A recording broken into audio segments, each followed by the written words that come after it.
ici sur le plateau télévision pour les rencontres de Rotary TV, ici dans la belle ville d'Hauteville. Le plateau d'Hauteville, départ de la troisième étape du Tour de l'Ain cycliste 2022. Une étape qui sera, à n'en pas douter, très sportive, avec les nombreux cols, faux cols de cette étape qui amènera les coureurs aujourd'hui, la bonne centaine de coureurs qui restent encore en course, dans la ville de l'Elex, Mont-Jura. Hauteville, le plateau d'Hauteville, une région de plus en plus tournée vers le tourisme, une action touristique qui permet de positionner la ville en pleine nature, au cœur du Marais de Vaux. Et bien entendu, on le disait il y a quelques instants, ville-étape, troisième et dernière ville-étape. Deux invités de marque, si je puis dire. Ah bah tiens, on va commencer par un jeu de mots.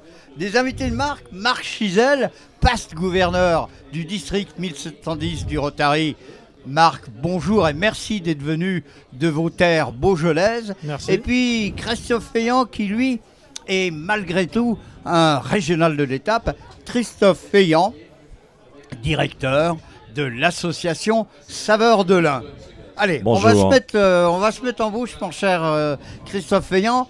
En quelques mots, Saveurs de l'Ain, comment peut-on définir cette belle structure qui, à n'en pas douter, doit être gourmande, œnologique.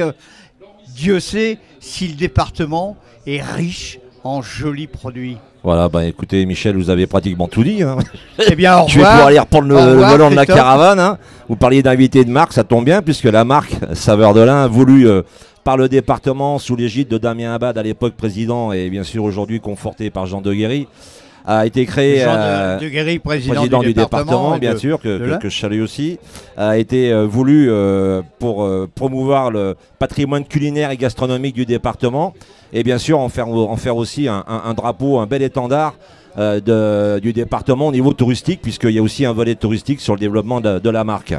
Alors, il est vrai que le département a de nombreuses cordes à son arc, hein, dans le monde économique, dans le monde industriel aussi, mais je crois que le fer de lance du département de l'Ain, le département indinois depuis quelques mois maintenant, hein, le gentilé du mot Ain, a commencé sans doute par cette fameuse volaille de Bresse, Bien sûr. en appellation d'origine protégée, pâte bleue, crête rouge, robe blanche immaculée, on va dire bleu, blanc, rouge, reine des volailles, volaille des rois. Alors, quelques mots sur tous les produits gourmands que vous mettez en avant régulièrement, mon cher Christophe. Alors, vous qui êtes un fin gourmet également. On a combien de temps, 1 heure ou 2 heures là?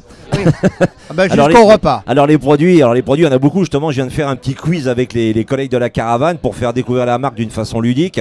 Par exemple, nous avons 9 filières importantes, dont la volaille de Bresse évidemment grâce au CIVB, mais les viandes de Pays de l'Ain, la pète pour les Comité poissons interprofessionnel de la volaille de Bresse, présidé par Georges Blanc. On a bien sûr Cobra pour le gigotin.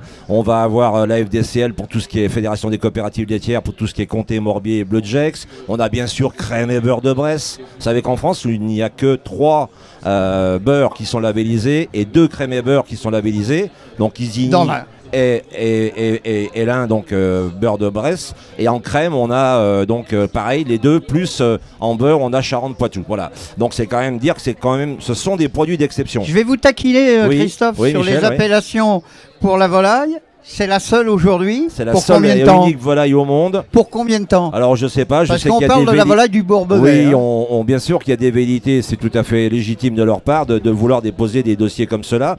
C'est très long, hein, c'est plus de 5 ans pour obtenir un label type AOP, AOC. Voilà, en tout cas, nous on en a 14 dans le département de l'Ain. Nous avons 7 AOP, 3 AOC et 3 IGP. Dont fine du budget, marre du budget à consommer avec modération, les vins du Mais budget délectation. évidemment, ouais, avec délectation, et puis le poulet fermier label rouge IGP de l'Ain. Voilà, donc on a aussi la grande volaille du volaille de Bresse, les dindes de Bresse, puisque aujourd'hui ils sont même regroupés, mais on a aussi des volailles fermières de qualité qui sont IGP label rouge. Et puis bien sûr, les grenouilles façon Dombes, la tarte de Pérouge, la carpe carpe bressane, La tarte de Pérouge et la carpe. la carpe de Dombes. Voilà, donc on fait beaucoup de promotions d'ailleurs pour la PED, parce que le poisson de Dombes est en devenir, même si les étangs souffrent un peu aujourd'hui. Voilà, les quenelles, même si on sait que c'est un peu lyonnais, mais quand même, la quenelle sauce Nantua reste indinoise. Enfin, voilà. c'est la sauce qui est. C'est la sauce qui est locale. Voilà, donc on a un département avec une topologie de physionomie de territoire riche, qui fait qu'aussi on a une gastronomie riche de par ses produits. Mon cher Christophe Feillant, j'ai remarqué que contrairement à la carpe, vous êtes loin d'être muet. Marc Chizel, alors, past gouverneur, hein, c'est un mot un peu anglais, ça veut dire que vous étiez gouverneur de ce beau district 1710 il y a encore très peu de temps. Comment, à votre niveau, définissez-vous le Rotary, ses actions, particulièrement dans votre région, une région qu'on appelle district, je rappelle, l'Ain, la Loire, le Rhône et un club dans l'Isère. Tout à fait. Alors merci Michel. Moi je suis très heureux d'être présent sur cette manifestation. Le Rotary, c'est un mouvement international, bien évidemment, mais les actions sont initiées par les clubs. Et là, aujourd'hui, le fait de voir les 4 clubs donc de Nantua-Oyonnax, de Bourg-Brou, de Châtillon-sur-Chalaronne-Vonard et d'Ambérieu-en-Bugey se réunir, unir leurs forces pour être présents, pour communiquer toute la dynamique, la vivacité du Rotary international au niveau local, eh bien je trouve que c'est vraiment une très très belle réussite et j'imagine un exemple à suivre par les autres clubs. Vous voulez dire que monter une action pour un club, c'est bien, mais monter des actions interclubs, à plusieurs clubs, c'est mieux encore parce que ça permet de mutualiser les moyens, les compétences, les bénévoles et de renforcer la valorisation des actions. Bien évidemment, valoriser les actions. Et puis, j'oserais dire que le fait de rencontrer d'autres Rotariennes, d'autres Rotariens, d'autres clubs, et bien évidemment, ça donne une dynamique et ça donne ce sentiment d'appartenance à un vaste mouvement qui œuvre pour aider les personnes qui ont eu beaucoup moins de chance que nous. Je rebondis sur ce que vous dites parce que n'oublions pas que la convivialité, presque avec un C majuscule, est quand même l'un des maîtres mots de ces associations, de nos clubs rotariens qui permettent de faire des actions pour les uns et pour les autres, mais également dans la convivialité. La convivialité qui peut être gourmande, hein, en particulier dans l'Ain. Tout à fait, j'allais justement rebondir. Christophe nous a parlé de toute la richesse de ce département et puis les clubs se réunissent, font des actions et il y a ces instants, ces moments de convivialité qui permettent de mieux se connaître. Et dans ces temps difficiles dans lesquels nous sommes entrés, pour combien de temps je ne sais pas, mais j'imagine que nous allons avoir une période devant nous qui va être assez complexe, eh bien le fait que des femmes et des hommes se réunissent, se retrouvent dans toute leur diversité. Pour un idéal commun, pour un idéal servir commun, d'abord. Hein. Voilà, servir d'abord, mais dans toute leur diversité, eh bien je trouve que ça c'est une belle réussite. Il y a un point sur lequel je voudrais vous entraîner, non pas dans une côte, mais dans une descente. La jeunesse est-elle vraiment au cœur de nos clubs de plus en plus ? Alors, évidemment, pendant longtemps, on nous a reproché notre pyramide des âges un peu dégradée, mais nous en avons un exemple ici avec... Dégradée, voire dégarnie. Dégarnie, voilà. Mais nous avons un exemple notamment avec, il y a 2 ans, j'étais à l'époque gouverneur, les clubs de Bourg se sont alliés pour créer un club Interact. Par exemple, qu'est-ce qu'un club Interact ? Eh bien, c'est le Rotary pour les jeunes de 12 à 18 ans, parce que la jeunesse, bien évidemment, est l'avenir de l'humanité, est notre avenir.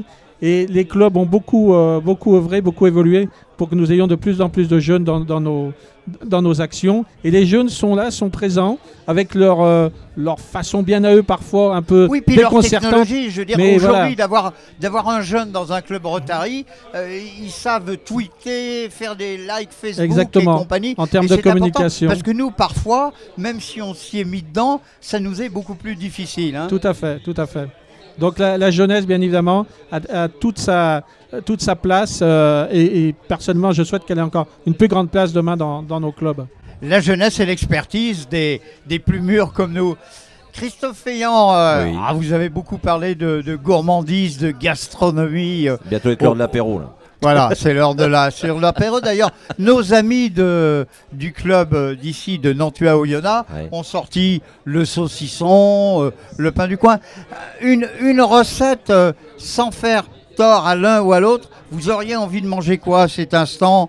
Et puis boire quoi avec modération? Alors, moi je suis amateur de poulet de Bresse, je m'en lasse pas. Depuis tout petit, nourri au maïs. On voit que vous avez été nourri à la... Oui. Alors, peut-être un peu avec de la crème. Oui, le problème c'est un peu ça, crème de Bresse évidemment. Alors moi le poulet de Bresse rôti, c'est ma préférence. Voilà, et je pense que quand on a des invités qui ne savent pas ce que c'est que le poulet de Bresse, la meilleure façon de leur servir et de leur faire apprécier la chair, le goût, c'est de le servir rôti.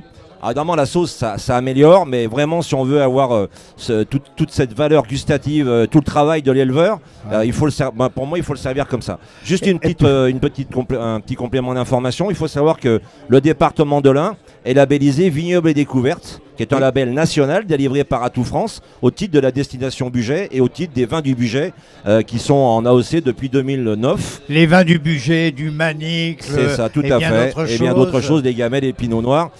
Les chardonnays évidemment, et des alcools, les roussettes, enfin voilà, donc il y a un large panel pour accompagner la fameuse volaille de Bresse. Alors, vous disiez une volaille de Bresse à vos invités. Avec un gratin dauphinois. Oui, un vrai gratin dauphinois. Oui, avec de la crème, pas avec du lait. Oui, alors c'est pas un vrai dauphinois. Non, mais c'est pas grave. C'est pas un vrai dauphinois, mais le dauphinois, c'est pas nous. Ce qui est important, vous pouvez très bien faire un jus corsé à la truffe avec une volaille grillée. Ah ben évidemment, après ça n'empêche pas, parce on travaille les sucres de cuisson, voilà, ça se marie très bien. On peut même, certains vins blancs se marient très bien avec la volaille rôtie. Voilà, non mais on a un panel de produits qui, on voit bien les restaurateurs, les jeunes générations qui sont implantées dans l'Ain depuis quelques années se régalent de nous régaler, c'est le cas de le dire, et c'est vraiment un grand plaisir. Donc pousser la porte des adhérents Saveurs de l'Ain, aujourd'hui il y a 442 adhérents Saveurs de l'Ain. Un site internet Oui, il y a un site internet, il y a une page Facebook, il y a une page Instagram évidemment. Voilà, vous avez un macaron sur les portes, vous savez que c'est un adhérent Saveurs de l'Ain, il y a un cahier des charges, il est respecté et pousser la porte de ses adhérents. Marc Chizel, allez, je rebondis, le mot de la fin. Si on l'écrit FAIM ou peut-être FIN, quelques mots justement sur cette opération du Rotary. Comment vous la vivez, comment vous la ressentez? Eh bien, comme je le disais tout à l'heure, c'est un grand bonheur de voir des clubs qui s'unissent pour participer à cette belle manifestation. Le Tour de l'Ain, c'est justement la jeunesse, l'effort, mais également le collectif. Donc toutes les valeurs que l'on va retrouver au sein du Rotary, puisqu'il faut un leader qui va pouvoir emmener son équipe pour relever des défis, pour pouvoir progresser et puis surtout donner du plaisir, donner du bonheur. Et je crois que c'est ce qui caractérise bien le Rotary. Donc moi je suis très heureux et je félicite encore ces clubs qui ont pris cette initiative. Et puis toute cette communication bien évidemment, parce que de belles actions c'est une chose, mais encore faut-il les faire connaître, les faire savoir. Et le Rotary a tous les outils pour... Il faut qu'on valorise les actions. Alors exactement. Merci Marc Chizel, merci Christophe Feillant, qui je vous rappelle va nous quitter rapidement car il conduit la voiture Saveurs de l'Ain dans la caravane publicitaire. Et puis, pour rebondir sur ce que vous disiez, mon cher Marc Chizel, ce qui est important, c'est effectivement les actions. Et nous allons passer une vidéo qui s'appelle Andy, Cap sur le Bugey. Entendez handicap sur le Bugey, qui est la belle région dans laquelle nous nous trouvons. Merci messieurs, bonne journée et à bientôt. Et je crois qu'on va vous retrouver tout à l'heure, Marc Chizel, pour la conclusion de ces rencontres du Rotary, ici sur le plateau de Rotary TV. Merci Handicap sur le Bugey.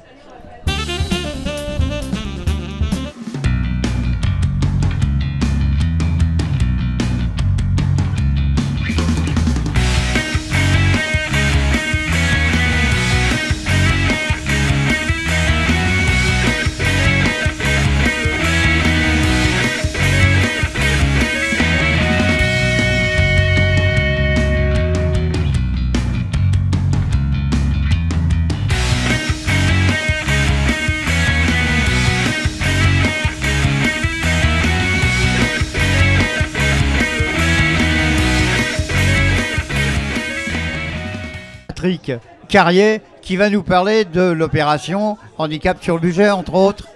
C'est une opération qui a été créée par un rotarien historiquement bien présent dans le club de Nantua depuis plus de 25 ans, qui est très proche des jeunes puisqu'il a été dans l'éducation nationale et notamment dans les éducations un peu spécialisées.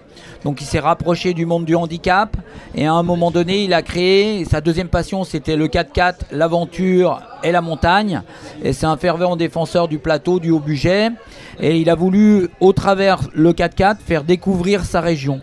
Et donc il a profité d'être au Rotary, de créer en collaboration avec des personnes handicapées et créer handicap moteur handicap moteur, un petit peu tous les handicaps. On a eu jusqu'à 40 handicapés qui ont été accueillis sur le plateau, qui ont été hébergés gratuitement par Hauteville 3S, qui ont été nourris par le Rotary d'Oyonnax, Nantua à l'époque, parce qu'aujourd'hui maintenant c'est Nantua Haut-Bugey, on vient de changer de nom, donc on prononce toujours Oyonnax, mais voilà, c'est un petit peu différent. Et à cette époque, eh ben, il a créé un lien entre la commune, les personnes autour du handicap et le Rotary. Et sur 2 jours, on avait les autorisations spéciales de la mairie du Haut-Bugey pour aller emprunter des chemins un petit peu... on va dire forestiers. Voilà. Mais je peux vous dire qu'ayant participé à 4 des dernières éditions, il y avait vraiment un engouement pour les jeunes autour de ça. Bon. Parlez-moi d'autres actions initiées dans le club. Alors, on aide beaucoup les associations. On a une dizaine d'associations référentes qui sont aidées tous les ans, qui viennent à un moment donné... des exemples. Par exemple, les chiens d'aveugles, on a fait ça. On a aidé les gens de la maison de retraite de Nantua. On participe à différentes actions sportives autour de Nantua pour justement promouvoir le Rotary. Après, là, les actions, l'action phare cette année, ça a été les gens d'Ukraine. On a rencontré des Ukrainiens qui faisaient partie d'un club Rotary en Ukraine et on a fait un don conséquent pour les aider. La ville de Nantua et un Rotarien, notamment adjoint au maire, a fait ce qu'il fallait pour que la ville de Nantua accueille 4 familles, les loge, leur trouve du travail et puis les aide en attendant que ça aille mieux dans leur pays pour qu'ils puissent repartir. Patrick Carrier, parlez-moi de votre présence ici dans ce Tour de l'Ain, pas spécialement sur le plateau de Rotary TV, mais pourquoi 4 clubs dont le vôtre, 4 clubs se sont inscrits dans cette opération sportive? C'est vrai, quand vous, Club de Bourg, le Club de Bourg est venu nous présenter son action autour du Tour de l'Ain, on était à l'écoute, mais c'est vrai qu'on n'était pas... on n'était pas concernés indirectement, on se disait c'est quoi, pourquoi on va faire ça en plein mois d'août, en sachant que les gens, beaucoup sont en vacances, beaucoup ne sont pas là. Et puis rapidement on a accroché parce que déjà Hauteville est une ville départ. Nous on est 5 ou 6 membres habitant le plateau d'Hauteville. On s'est dit pour une fois que le Rotary peut être mis en valeur sur notre ville, à Hauteville-Lompness, pour justement peut-être trouver des vocations et pouvoir recruter. On a dit on accroche tout de suite. Aujourd'hui, on est bien présent. On a même invité des peut-être futurs recrues. Et derrière, pourquoi pas enchaîner l'année prochaine avec quelque chose de plus... C'est la première fois qu'on participe à ça. Mais très bien, c'est une belle initiative et comme le disait le passe-gouverneur Marc Gisel, c'est d'autant plus intéressant cette opération qu'elle est faite à 4 clubs, donc une opération interclub qui n'en a que plus d'intérêt car elle mutualise les hommes, les bénévoles et les compétences. Patrick Carrier, merci encore, merci de ce que vous avez fait, merci des actions que vous faites pour de nombreuses associations. Et puis nous allons voir, avant de poursuivre avec un autre invité, nous allons voir maintenant une vidéo sur l'AVEMA, l'AVEMA, aide aux victimes et médiation, qui est basée essentiellement à Bourg-en-Bresse. Alors l'AVEMA, c'est une association d'aide aux victimes et de médiation. On a 2 grands pôles au sein de l'AVEMA, prise en charge et accompagnement des victimes et prise en charge et accompagnement des mis en cause sur décision du procureur de la République. On accompagne les victimes au sens pénal du terme. Il faut qu'il y ait une infraction, qu'elles aient ou non déposé plainte, les victimes, mais qu'il y ait une infraction pénale et que ce soit contenu dans le code pénal. Nous sommes l'association habilitée par le ministère de la Justice. Donc auxiliaire de justice au sens plein du terme. Exactement. quelques mots sur ces boutons shérif en collaboration avec le club Rotary de Bourg-en-Bresse, enfin l'un des clubs Rotary de Bourg-en-Bresse. On a une grande chance d'avoir ce soutien par la mise à disposition de 30 boutons Mon Shérif.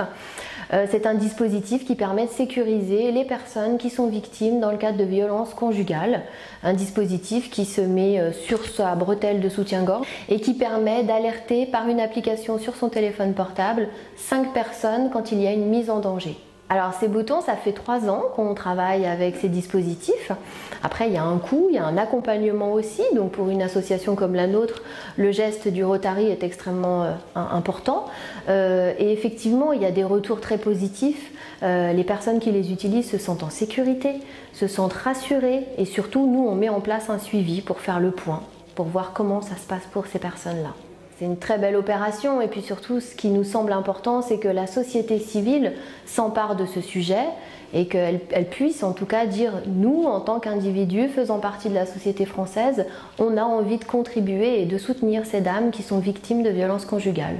Le mot de la fin, moi c'est vraiment un grand merci à l'ensemble des personnes du Rotary qui ont contribué à la mise à disposition de ces boutons. C'est extrêmement précieux. Merci. Eh bien, vous voyez qu'encore c'est une belle action, hein, celle de l'AVEMA. Alors l'AVEMA, une structure, donc on l'a dit tout à l'heure, et une action qui est aidée, enfin une structure qui est aidée par, entre autres, les clubs burgiens. Philippe Chandbal, alors vous êtes rotarien, il est vrai, mais vous avez également plusieurs casquettes. Vous êtes l'une des pierres angulaires de l'organisation de ce Tour de l'Ain, la participation des 4 clubs rotariens dans le Tour de l'Ain. Vous êtes également très impliqué dans une opération cycliste internationale dont vous allez nous parler, qui s'appelle Cycling to Serve. Alors si je traduis bien, to serve, ça veut dire en anglais servir d'abord, qui est la devise du Rotary, Philippe Chambal. Absolument, absolument. Donc le Rotary, c'est un réseau international qui est composé de 35 000 clubs avec 1,5 million de membres à peu près sur l'ensemble du monde. Et avec une vision particulière, il le voit le Rotary et notamment l'ensemble de ses membres avec une possibilité de se servir du cyclisme pour engager des actions à l'international pour lever des fonds. C'est une amicale rotarienne, hein, une amicale de cyclistes internationales. Deux grands objectifs concernant Cycling to Serve. Il y a d'abord partager l'amitié avec les communautés, les différentes communautés, se servir du vélo. C'est l'ADN rotarien. C'est l'ADN rotarienne. Et puis de l'autre côté, c'est engager des levées de fonds de manière à pouvoir engager des actions particulières sur l'ensemble des thématiques qui sont chères au Rotary. Donc en fait, Cycling to Serve, c'est la fusion des valeurs du cyclisme et des valeurs du Rotary. Et vous-même, vous êtes un grand cycliste. Chaque fois que je vous appelle au téléphone, vous me dites j'arrive, j'ai fait encore une journée complète de vélo. Effectivement, c'est une de nos passions. Je dirais Cycling to Serve a été créé par des Rotariens qui ont une passion, c'est le vélo. Et à ce titre, il y a 2 grands événements, d'ailleurs j'en profite pour en parler. Il y a 2 grands événements sur l'Europe qui est piloté par Cycling to Serve. Il y a d'abord le championnat du monde de vélo Rotary qui a lieu chaque année. Et cette année, il a eu lieu à côté de Francfort au mois de juillet. Et puis un deuxième événement, et c'est là où effectivement je reviens de Sienne, ça s'appelle les 4 Days. Tous les ans, il y a 4 jours de cyclistes rotariens qui a plus une vocation d'ailleurs de cyclo-sportive, où là vous allez avoir des cyclistes rotariens de tout niveau qui vont réaliser des opérations, des courses toute la journée. Et l'enchaînement est facile, hein, Cycling to Serve et le Tour de l'Ain. Qu'est-ce qui vous a donné l'idée, d'une manière collective, de participer dans le Tour et d'être enfin pas enfermé, mais en anglais on dit embed dans le Tour, c'est-à-dire que vous êtes à la fois présent avec des voitures anciennes siglées, vous êtes ici avec un stand, vous nous avez demandé à la division, enfin la commission communication du district de bien vouloir animer des plateaux TV. C'est quoi l'origine de ce souhait?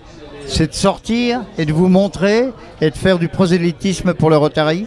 Oui, alors absolument. Je pense que dans l'événement dont nous parlons, qui est le Tour de l'Ain, on retrouve l'ADN non seulement du Rotary, mais également du Cycling to Serve, puisque l'objectif, c'est la passion, elle est commune, c'est la passion, c'est le cyclisme. Nous avons une dimension internationale, donc effectivement, le Tour de l'Ain a vraiment une dimension internationale. Oui, parce qu'on parle toujours de Rotary Club et compagnie, mais on dépend d'une structure internationale qui s'appelle Rotary International, qui a été fondée aux États-Unis par un certain Paul Harris, avocat de son État, avec quelques copains au départ, pour faire justement de la convivialité, puis pour aider les uns et les autres.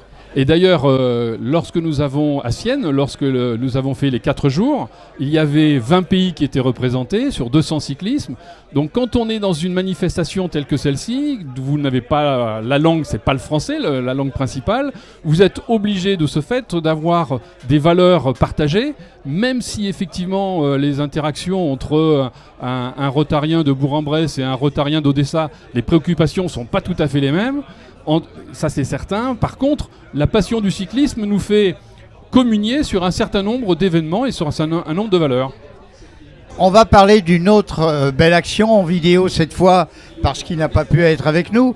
Nous avons eu l'occasion d'interviewer Michel Zafran. Alors Michel Zafran, outre le fait qu'il est rotarien, est l'ancien, enfin on va dire honoraire, directeur du programme d'éradication de la polio à l'OMS, c'est-à-dire c'est lui qui pilotait, qui gérait toutes les opérations d'éradication de la polio. Et rappelons que c'est quand même grâce au Rotary que la polio est presque maintenant absente sur la planète, à part 1 ou 2 exemples, en particulier au Pakistan.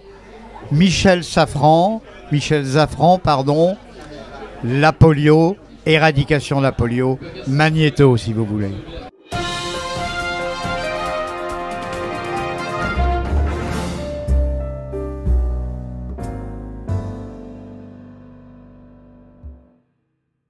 Oui, et on connaît mal la polio parce qu'elle a disparu grâce à la vaccination.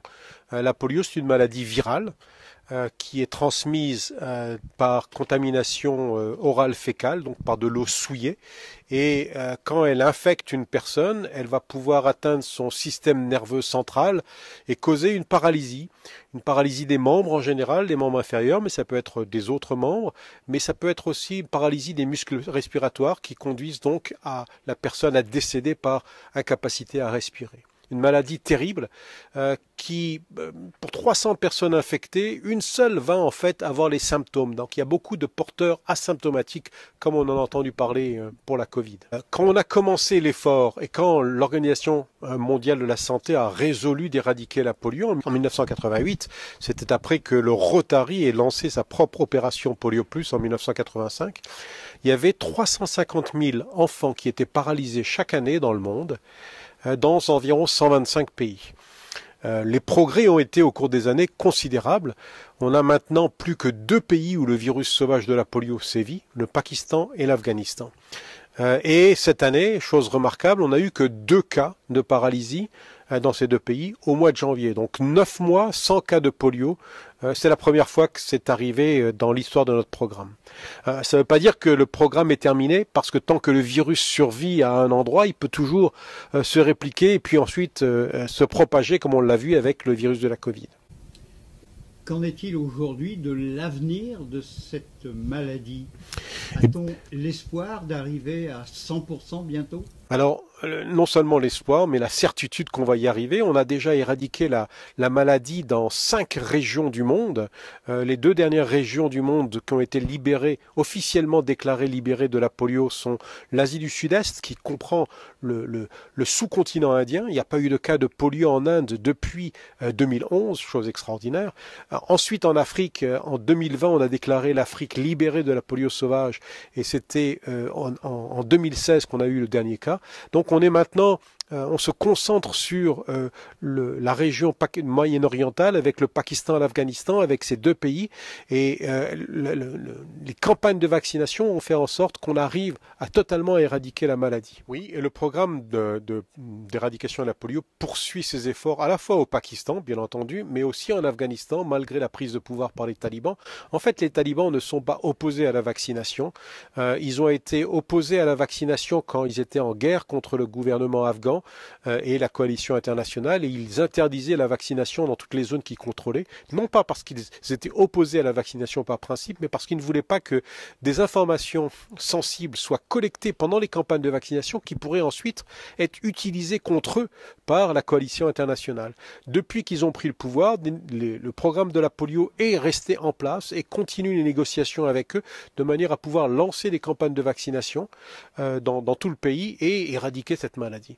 Le Rotary est l'organisation qui a eu la vision d'un monde sans polio. En 1985, quand Polio Plus a été lancé lors de la Convention internationale du Rotary, le monde n'envisageait pas encore qu'on pouvait éradiquer une deuxième maladie humaine après la variole. Et le Rotary a eu cette vision. Et depuis 1985, le Rotary continue de lever de fonds, de faire des plaidoyers, de mobiliser des volontaires dans les pays pour pouvoir réellement aboutir à l'éradication totale du virus. Le Rotary a joué un rôle primordial, travaille de manière très très étroite avec l'Organisation mondiale de la santé, avec l'UNICEF, avec la Fondation Gates qui nous fournit également de l'argent, avec le Centre de lutte contre les maladies des États-Unis, avec Gavi, l'Alliance contre les vaccins.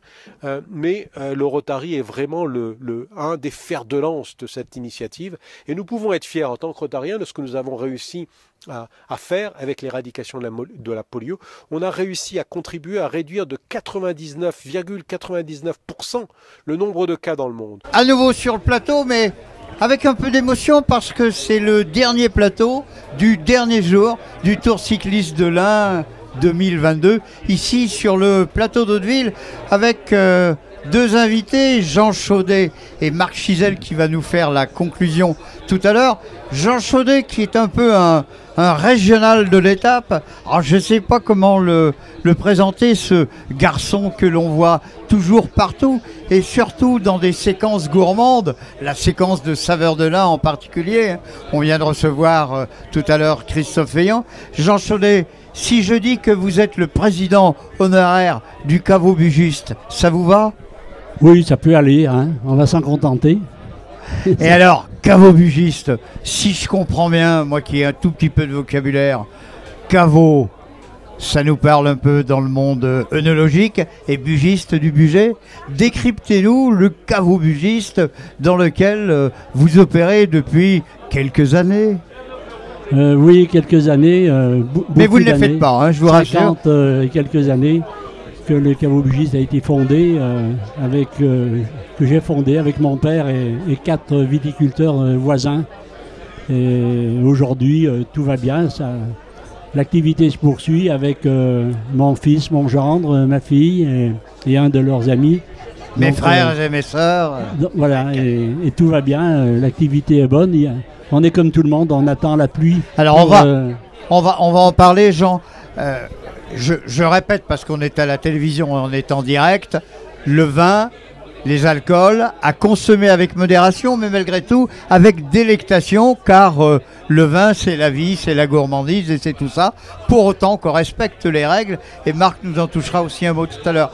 Qu'est-ce que l'on cultive ici dans votre région comme vin? Et puis vous nous ferez aussi un petit clin d'œil à votre cave à alcool, hein.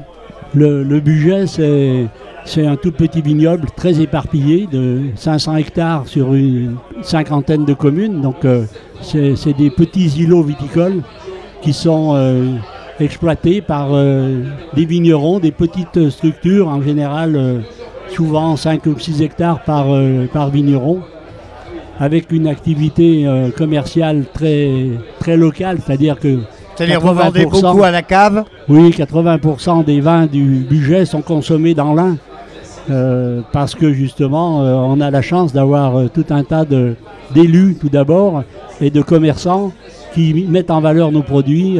C'est des produits locaux, c'est très à la mode aujourd'hui, mais ça l'était déjà bien avant. parce que justement, on a tout un réseau d'amis qui en même temps... Qui ont soif parfois. Qui ont soif et qui ont la gentillesse de penser à nous quand ils ont soif. Oui, mais vous savez, mon cher Jean, on ne pense qu'aux gens qui font du bon. Hein.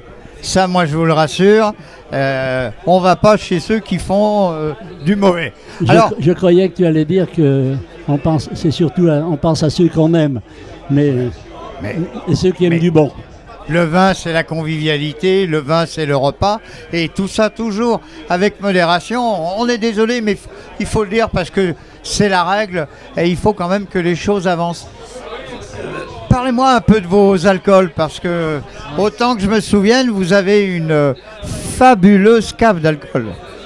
Oui, on est un des... C'est quoi? C'est le Mar du Bugey? C'est à la fois le Mar pour la moitié du volume et de la fine du Bugey pour l'autre moitié. La différence entre les deux, avant que tu me poses la question, je vais y répondre, c'est que le Mar, c'est la distillation de la matière solide, de la grappe, de la peau du raisin et des pépins. Et la fine du Bugey, c'est la distillation du vin, comme lorsque l'on produit un cognac ou un armagnac. Et ce qui fait la qualité de ces produits, c'est la durée d'élevage en fût, c'est le vieillissement très prolongé. Et nous avons donc 35 000 litres à peu près d'alcool qui vieillissent en fût sur des durées entre 1 an et 35 ans. Donc on a de quoi se faire plaisir. Le mot de la fin, vous avez envie de manger quoi comme produit de lin, avec quoi comme vin de chez vous? C'est simple. En entrée, j'aime beaucoup manger des grenouilles avec un verre de chardonnay. Et puis un poulet de Bresse à la crème aux morilles avec le manicle. C'est la recette de tout le monde. Ça me va très bien. Ouais. Et alors ça avec du manicle? Oui, avec un manicle blanc là aussi parce que... Et quand vous n'avez pas de grenouilles, vous faites également avec des bréchets? Oui. Des bréchets en persillade. Les cuisiniers savent apprêter des bréchets. Et ils vendent au prix de la grenouille? C'est un peu différent, mais ça permet quand même de se faire plaisir. Hein. Jean Chaudet, merci d'être venu de votre belle région. Je rappelle, le Caveau Bugis, ce n'est pas de la publicité, c'est de l'information à Vosgne. Je ne quitte pas le micro sans féliciter le Rotary pour toutes ses actions sur le terrain pour aider tout un tas d'associations qui en ont besoin. Mais je sais que vous mettez aussi la main à la pâte très souvent. Merci en tout cas Jean Chaudet, restez assis avec nous. Marc Chizel, alors vous avez vu un peu comment tout ça s'est passé. Pour la petite histoire, je rappelle aussi que vous donnez dans le vin puisque vous avez des vignes en Beaujolais et vous avez une spécificité, c'est que tous les bénéfices sont reversés à des associations caritatives. Oui, effectivement, j'avais créé, puisque c'est une activité annexe à mon activité principale, j'avais créé une structure qui s'appelle Terroir Solidaire et qui permet d'aider des enfants malades ou handicapés. Voilà, c'est une petite structure, c'est une petite activité, mais c'est aussi créer du lien, de la convivialité. Et j'en suis assez heureux depuis 6 ans que j'ai créé cette structure. Mais l'un comme l'autre, vous devez manquer d'eau. Vous me direz pour le vin, c'est pas grave. Sauf que s'il n'y a pas d'eau, c'est compliqué pour la fin des récoltes de la vigne. Les vendanges approchent effectivement. Pour faire du bon vin, il faut de l'eau. Oui, il faut de l'eau, mais il faut surtout des bons raisins à maturité, mais pas trop. Marc Chizel, terminons quand même sur le Rotary. Je rappelle que cette initiative que l'on a appelée le Rotary Roux dans Roux, Roux au singulier, dans Roux au pluriel, c'est un petit jeu de mots, Roux du Rotary avec ses 24 dents, mais Roux des cyclistes avec leurs 2 roues. Ça vous évoque quoi cette opération? Vous le disiez tout à l'heure, mais je crois que c'est une belle initiative. C'est une très très belle initiative des clubs locaux. Donc à nouveau, je les félicite de s'être unis. L'union fait la force et là, ça nous le prouve. Et puis je tiens également à vous remercier, mon cher Michel, parce que vous êtes... Nous, on est là pour servir. Certes, mais l'équipe de district, sous la responsabilité de notre gouverneur actuel, Patrick Rochat, a mis au service des clubs, a mis ses moyens par votre entremise. Votre modestie dut-elle en souffrir, mais je pense que c'est important, on l'a dit tout à l'heure, de très belles actions locales pour celles et ceux qui en ont besoin, mais faut-il savoir les communiquer, et ça c'est fondamental pour moi. Mentionnons également le passe-gouverneur Sébastien de Zitter, sous la gouvernance de laquelle cette action a été initiée. Eh bien, merci mon cher Marc Chizel. Donc on le répète, hein, il y avait les clubs de l'Ain, Bourg-en-Bresse-Brou, un nouveau club qui fait la fusion de Bourg, Revermont et Bourg Jacopin, Châtillon-sur-Chalaronne, Venasse, Ambérieux, Ambugé, et puis pour cette dernière étape, Nantua, Oyonnax. Remercions également les organisateurs du Tour de l'Ain qui nous ont permis d'être embarqués dans cette belle aventure. Remercions également tous les bénévoles, parce que je rappelle qu'au Rotary, tout est bénévole, tout est bénévolat, et ça aussi c'est une marque de fabrique du Rotary, en plus de son ADN de servir pour les autres. Et puis mon dernier mot sera pour notre équipe, les techniciens de Polstream qui ont gentiment et disons-le gracieusement mis à notre disposition ces moyens techniques de retransmission en direct pour les rencontres de Rotary TV, pour ne pas les citer, Joël Gourgan, le producteur et réalisateur, et son acolyte, monsieur Bernard Mazon. Merci, bonne journée et sans doute rendez-vous à l'année prochaine. Merci Jean Chaudet, merci Marc Chizel, merci à tous pour votre confiance et vive le vélo et vive le Rotary.